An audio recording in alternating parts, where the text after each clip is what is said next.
En esta radioemisora presentamos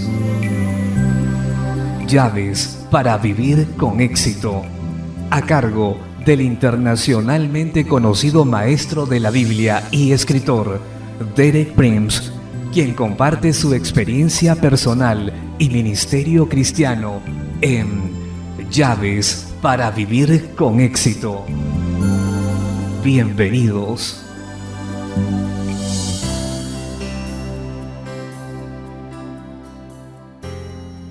Llaves para vivir con éxito presenta La Gracia, capítulo 3, tercera parte.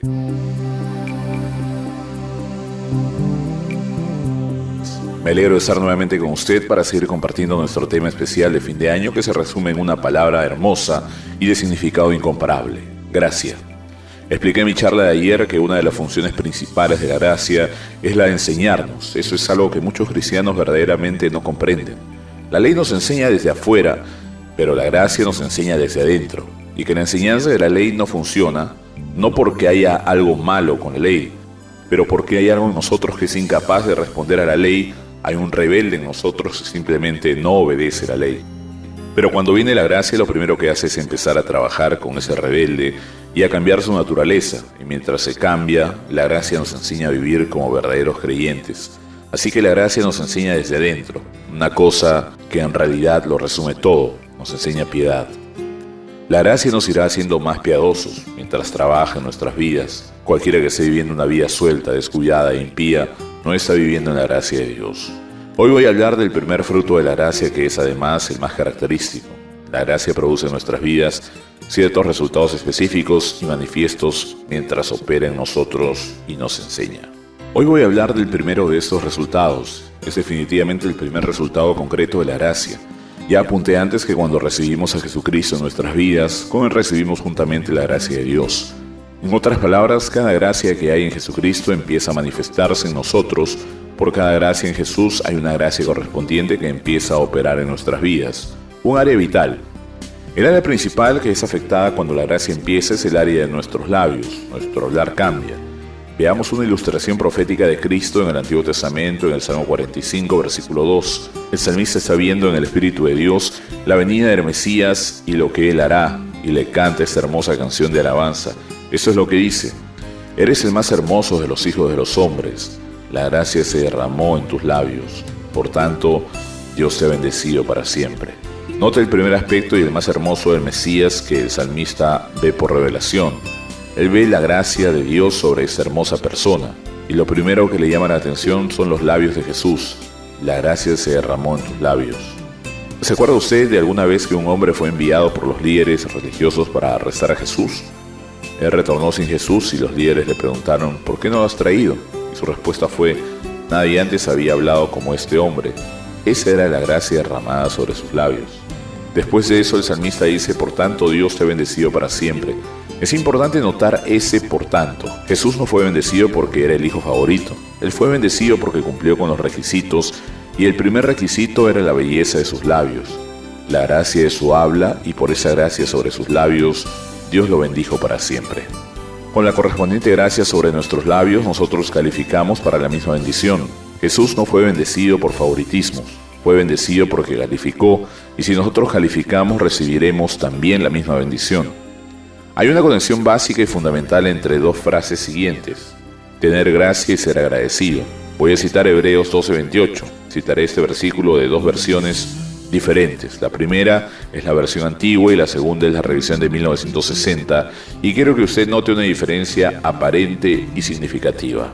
Primero leeré la versión antigua de Hebreos 12:18, así que tomando el reino inmóvil, retengamos la gracia, por la cual sirvamos a Dios agradándole con temor y reverencia.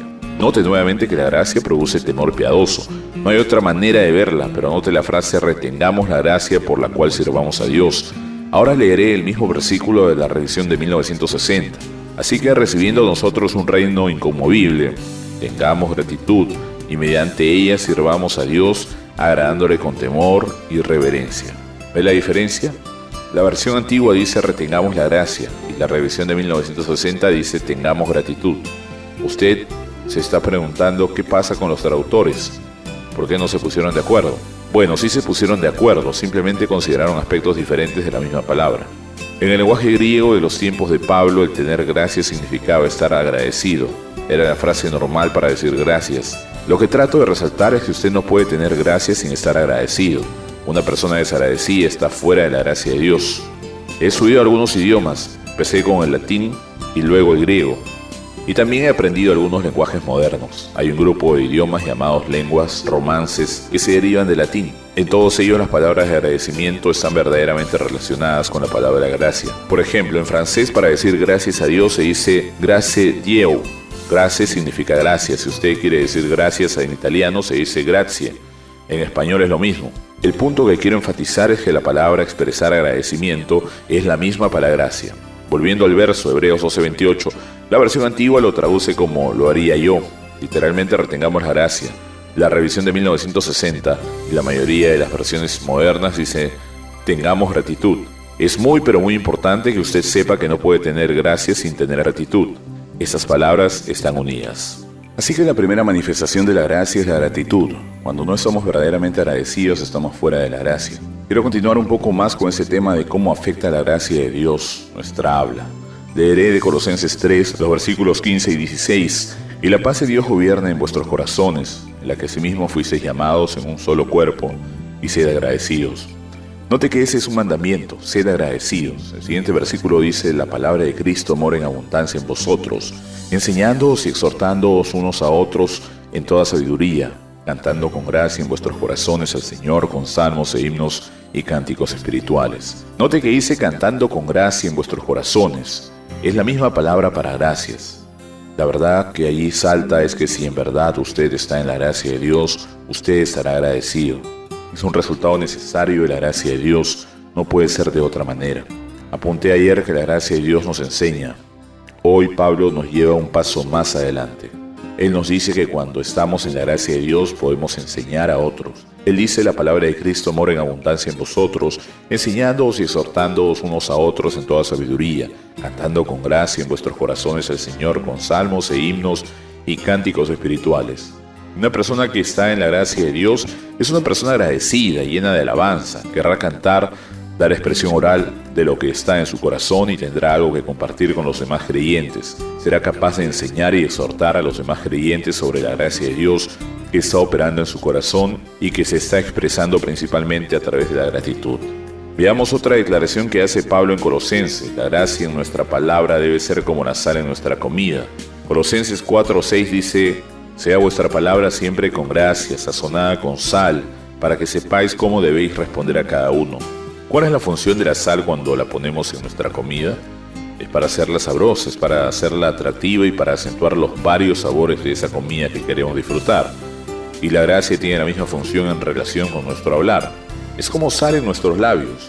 Resalta el sabor y la hace atractiva, hace que nuestras palabras sean atractivas, crea un apetito a los que están oyendo, desean más. Así que al entrar en ese año nuevo, déjeme darle ese consejo. Practique el ser agradecido, deje que la gracia de Dios sea rociada en sus labios. No sea un gruñón o quejoso, no esté siempre enfatizando lo negativo, no sea criticón y malagradecido. Deje que la gracia de Dios lo haga agradecido y que llene sus labios de alabanza y lo capacite para enseñar y exhortar a sus hermanos creyentes. Nuestro tiempo por hoy ha terminado, estaré nuevamente con usted mañana a la misma hora para compartir otro aspecto de la asombrosa gracia de Dios.